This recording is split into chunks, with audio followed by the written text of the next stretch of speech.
She stood barefoot in the snow, her little body trembling as the wolves closed in from the shadows. No jacket, no food, no one coming back. Her stepmother had dragged her into the wilderness and left her there to die.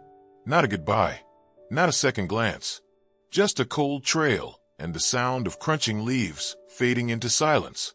She was only 12 and already abandoned by the only family she had left. But just as the first wolf's growl echoed through the trees, a distant sound broke the stillness. Hoofbeats. Slow, heavy, steady. A lone cowboy emerged through the mist, his face hidden beneath a weathered hat, eyes darker than the night. He didn't speak. He didn't ask. He simply reached down and lifted the broken girl onto his horse. But what she didn't know, what no one knew, was that this man carried a secret so painful, so buried in regret, that it had silenced him for years. And now, fate had given him a second chance, one that would either save them both or destroy them. Don't blink, because what happened next will leave your soul trembling. Before we dive deeper into this powerful true life story, if you're someone who believes in second chances, in the strength of the human spirit, and in the power of a single moment to change everything, then please take a second to subscribe to Legacy Ignited. Tap the bell so you never miss another story that moves your soul. And if this touched you already, leave a like to help us reach more hearts like yours. Now, let's return to that frozen trail, where one girl's fate was about to change forever. The wind howled across the icy ridge as dusk crept over the wilderness. A small figure stumbled through the frozen trail, barefoot, trembling, and wrapped in nothing but a torn shawl. Her name was Lila, only 12 years old, but her eyes held the silence of someone who had already seen too much. Her stepmother had dragged her deep into the mountains that morning, claiming it was for a picnic. But when the shadows grew long, she simply turned her back, whispered, "Don't follow me," and vanished into the trees. No tears, no goodbye, just the crunch of her boots fading into the distance. Lila waited. Minutes turned to hours. Cold sank into her bones like knives. When the first wolf howled, it didn't even startle her. She stood still, like prey that had given up. The forest was alive with hunger. Eyes blinked between the branches. She could feel them circling, silent, calculating. She wasn't afraid. She wasn't even sad anymore. She just stood there, staring at the sky, wondering if her real mother would be watching from somewhere beyond the stars. Then came the sound of hooves. Not loud, not galloping. Slow, steady, deliberate. A tall figure on a dark horse emerged through the snow, wrapped in a worn duster and a shadowed hat. He didn't speak at first, just looked at her with eyes that had seen their own share of darkness. Lila blinked against the wind, expecting him to ride past like the others. But he stopped. "You alone out here, little miss?" he asked, his voice gravel rough, like it hadn't been used in days. She nodded once. "Where's your folks?" She said nothing. The man looked past her into the trees, then down at the wolf tracks around her feet. Fresh, too fresh. Without another word, he leaned down, reached out a gloved hand, and hoisted her onto the saddle in front of him. She didn't resist. She didn't ask questions. She just leaned into his coat, where it was warm and smelled like leather and smoke. They rode in silence for a long time. The man didn't ask again, and Lila didn't speak, not even when they passed through a narrow canyon where wolves watched from the cliffs above, snarling but never daring to descend. It was as if they knew who he was, or what he was hiding. His name, she would later learn, was Eli Mercer, a cowboy whispered about in saloons across the frontier. Some said he owned more land than anyone west of the river. Others said he hadn't spoken to another soul in years. But no one knew for sure. What was certain, though, was that wherever Eli went, silence followed. And sometimes so did ghosts. He brought her to a small cabin nestled in a hidden valley, a place the maps didn't mark. Inside, it was quiet and clean. The fire was already lit. There was soup on the stove, blankets on the bed, as if he'd been expecting someone, as if he'd been waiting. Bathrooms through there. "You clean up, I'll get some boots for them feet," he said without looking at her. Still, Lila said nothing. She washed, ate, and curled up by the fire. The warmth made her dizzy. Her limbs stopped shaking. For the first time in days, maybe weeks, she slept without fear. But Eli didn't sleep. He sat on the porch with a flask in his hand, staring into the night like he was listening for something or someone. Every now and then, he'd glance at the worn photograph folded in his pocket. A woman holding a baby. The corners were creased, the ink faded, but he kept it close like it was all he had left. Because it was. The next morning, Lila followed him out to the barn. He showed her how to feed the horses, how to milk the goat, how to light a fire that wouldn't smoke. She didn't smile, but she didn't cry either. Day after day, she watched, learned, spoke only when necessary, and Eli never pushed. But the questions lingered in the air between them like smoke. Why had he saved her? Why did he never leave the valley? Why did the wolves never come near his land? And what was in the locked room at the back of the house? The one he never let her near. Weeks passed. The snow began to melt, and with it, the silence between them began to thaw. One night, as she was patching up a torn blanket by the fire, she finally asked, "Why did you help me?" Eli didn't answer right away. He stared into the flames, jaw tight, knuckles white around the cup in his hand. Then softly, like a man exhaling years of pain, he said, "Because once, I didn't." Lila looked at him, confused. "Didn't what?" He took a long breath.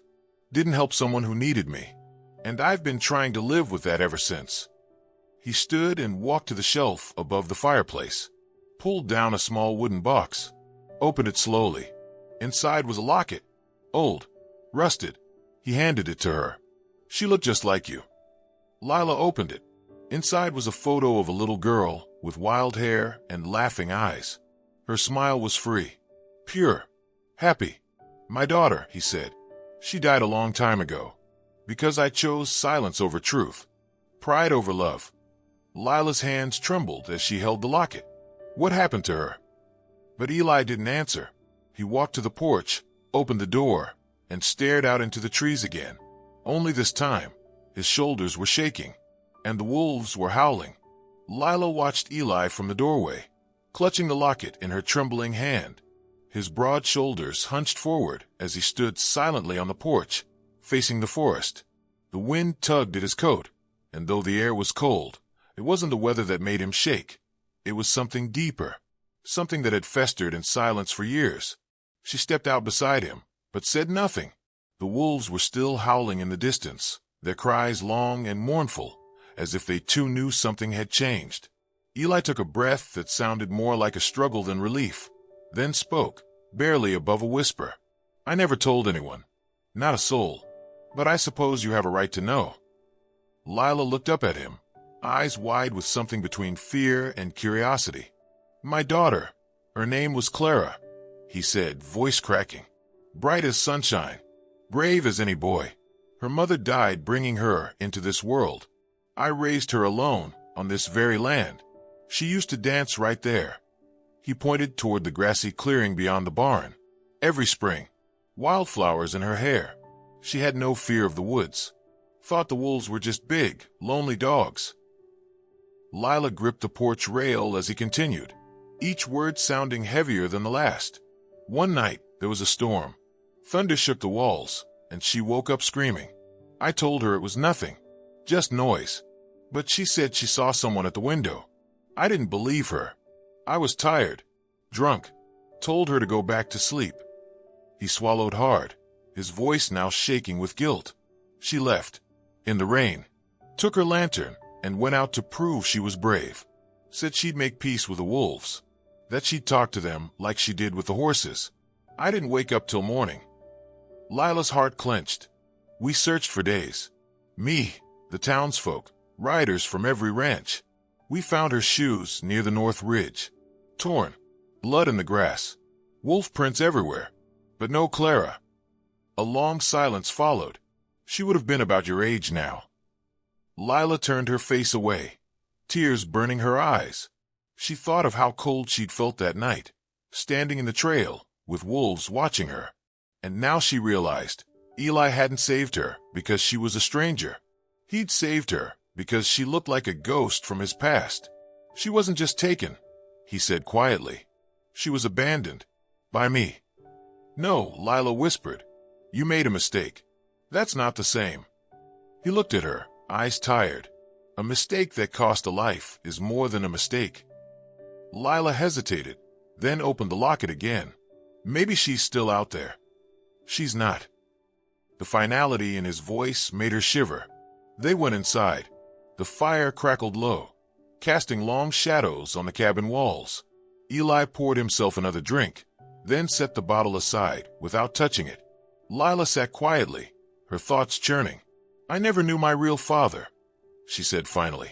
But my mom, she was kind. She died when I was 5. My stepmother always hated me. Said I was too quiet, too strange. Said I looked like my mother in the worst ways. She looked up at Eli. She told me wolves would do what she couldn't. Eli's jaw tightened. That woman will pay for what she did. No, Lila said, her voice calm but firm. She's already lost something she'll never get back, her own soul. The next morning, something changed. Lila walked with more purpose. She brushed the horses without being asked, fed the chickens before sunrise, helped mend the broken fence along the south end. Eli watched her from the porch, wondering how someone so broken could carry so much strength. But one night, as the moon lit the valley, Lila woke with a start. There was movement outside. She crept to the window. At first, she saw nothing. Then, just beyond the trees, 2 glowing eyes. A large white wolf, unlike any she'd seen before, stood motionless, watching the cabin. It wasn't snarling. It wasn't afraid. It just stood there, still as stone. She woke Eli. He looked through the window and froze. It's him, he muttered. You know that wolf.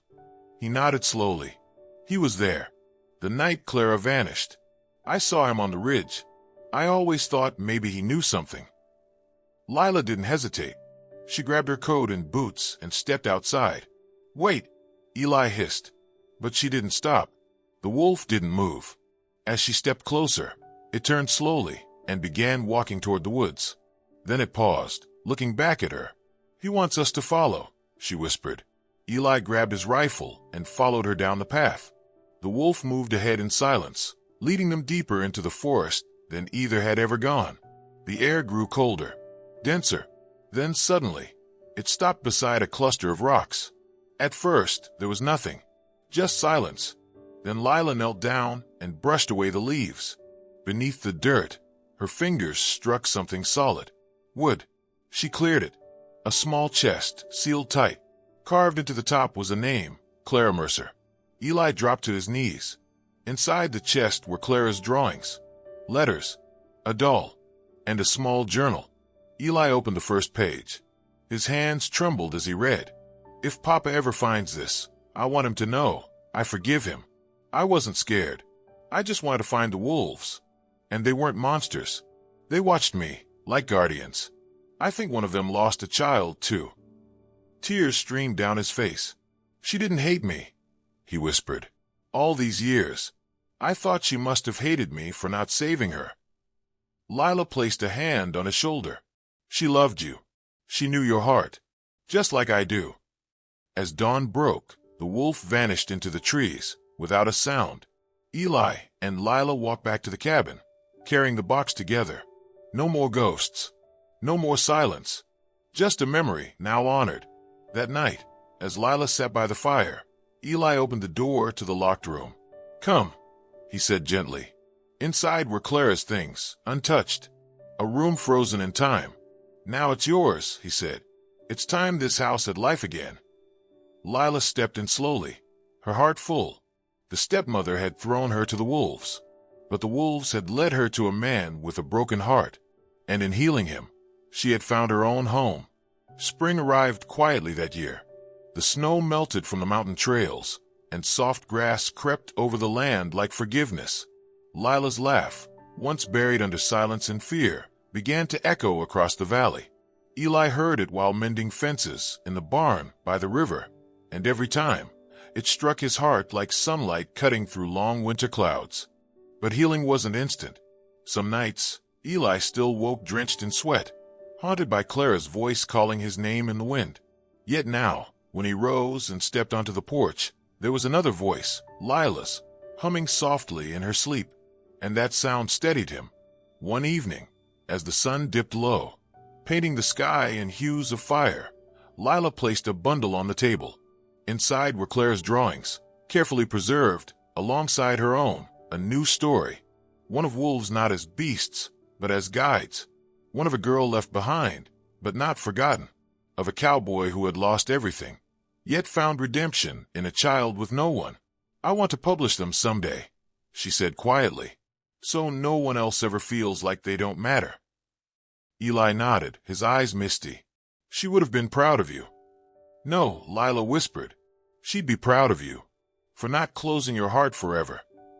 He looked at her, and for the first time, smiled without sorrow behind it.